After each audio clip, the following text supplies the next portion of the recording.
Los sistemas de inyección reemplazaron a los carburadores desde las versiones mecánicas más antiguas hasta los más modernos sistemas electrónicos, ya que brindaron mayor eficiencia de consumo de combustible, mayor potencia, reducción de emisiones contaminantes, lo que permitió la fabricación de motores con mayores prestaciones, bajo la premisa de dosificación precisa y homogénea de combustible. Mientras que el carburador solamente proporcionaba una cantidad rica de combustible que permitía el funcionamiento del motor, los sistemas de inyección dispusieron de elementos mecánicos, hidráulicos y electrónicos que calculaban la cantidad correcta de combustible según las necesidades de conducción. Por estas razones, los sistemas de inyección han cobrado tanta importancia en la industria automotriz, y es importante conocer los diferentes sistemas y sus características más importantes. Para comenzar, veamos a grosso modo cómo están clasificados los sistemas de inyección. Los sistemas de inyección se clasifican bajo 4 parámetros básicos, los cuales son: 1. De acuerdo a la ubicación y número de inyectores, puede ser inyección monopunto e inyección multipunto. 2. De acuerdo a las características de funcionamiento, inyección mecánica, inyección electrónica o mixta e inyección completamente electrónica. 3. De acuerdo a la pulverización del inyector, continua e intermitente, la cual a su vez puede ser simultánea, grupal o secuencial. 4. De acuerdo a la ubicación del inyector, inyección indirecta e inyección directa. Ahora profundicemos en cada uno de los sistemas de inyección antes mencionados. Según la ubicación y el número de inyectores, los sistemas se clasifican en inyección monopunto e inyección multipunto. La inyección monopunto, también conocida como SPI, si utiliza un solo inyector, y TBI, inyección en el cuerpo de aceleración, o también llamada CFI, inyección central de combustible, si utiliza dos inyectores. Inyección multipunto, también conocida como MPI, inyección por puerto múltiple. De acuerdo a las características de funcionamiento, es decir, según el tipo de mando que regula la dosificación de la inyección, puede ser inyección mecánica, también llamada inyección hidráulica, ya que se gobierna mediante presión de combustible. El clásico ejemplo es la inyección K-Jetronic, la cual es una inyección continua, lo que significa que provee un caudal constante de combustible de la misma forma como lo hace un carburador. Esta funciona mediante un dosificador distribuidor que regula la cantidad de combustible que los inyectores proporcionan constantemente. Inyección electromecánica o mixta.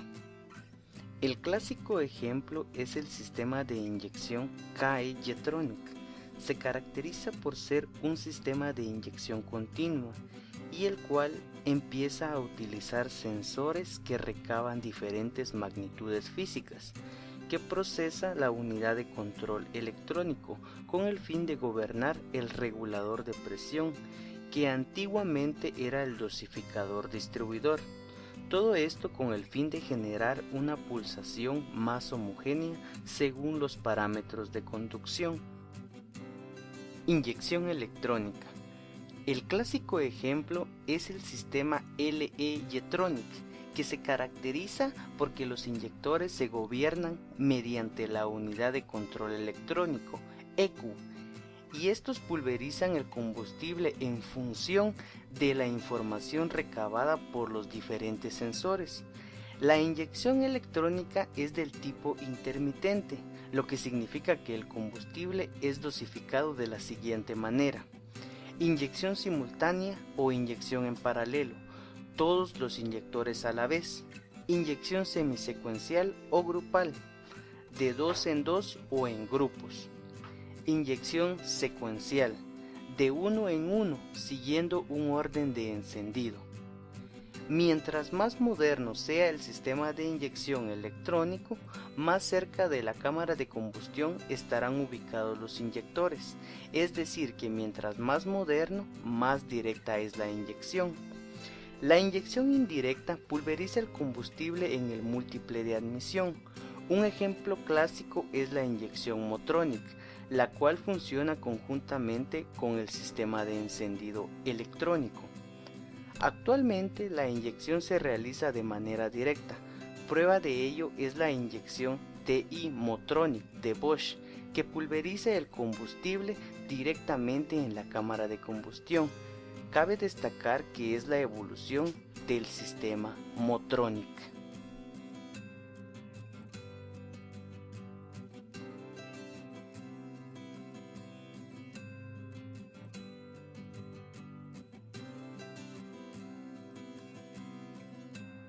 Eficiencia en el consumo.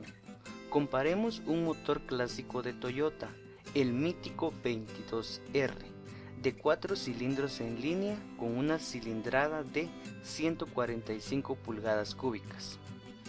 El motor 22R, comercializado desde 1982 a 1988, cuenta con un sistema de alimentación carburado de doble garganta, y el motor 22RE, comercializado desde 1992 a 1995, cuenta con un sistema de alimentación inyectado EFI. Ambos motores poseen la misma cilindrada, 2.367 centímetros cúbicos, y la misma relación de compresión, de 9 a 1. Los usuarios del 22CR reportaron un consumo de entre 25 a 35 km por galón, mientras que con el 22RE se reportaron consumos de entre 35 a 45 km por galón. Estos índices no son indicador tan confiable, ya que dependen de factores diversos como la carga a la que se someta el motor, la forma de conducción y el mantenimiento. Pero con respecto a las especificaciones que provee el fabricante, el 22R proporciona una potencia de 95 caballos de fuerza, mientras que el 22RE una potencia de 105 caballos de fuerza. En otras palabras, el sistema de inyección provee 10 caballos de fuerza más que el sistema carburado. Modificación del sistema de alimentación de combustible. Reemplazar el sistema de inyección por un carburador es una práctica muy habitual en varios países, debido a su simpleza y a su bajo costo, lo cual solo representa desechar el sistema de inyección y fabricar un flange o brida e instalar un carburador. Pero en algunos países mucho más avanzados en cuanto a tecnología automotriz, reemplazan el carburador por distintos tipos de inyección de combustible, haciendo uso de su ingenio, de sistemas muy parecidos que puedan adaptarse o utilizando kits de inyección. La única desventaja de este proceso es su elevado costo. Para finalizar, existen otras clasificaciones más técnicas que se basan en otros parámetros. Tal es el caso de los sistemas de inyección electrónica, que se clasifican según la forma en que sus sensores miden el caudal de aire, como por ejemplo MAF o sensor de masa de aire o medidor de hilo caliente, BAF, sensor de volumen de aire o medidor de flujo de aire, MAP, o sensor de presión absoluta del múltiple o medidor de presión en el colector, todos ubicados en el múltiple o colector de admisión, pero los cuales trataremos a profundidad a medida que avancemos en los tutoriales de inyección.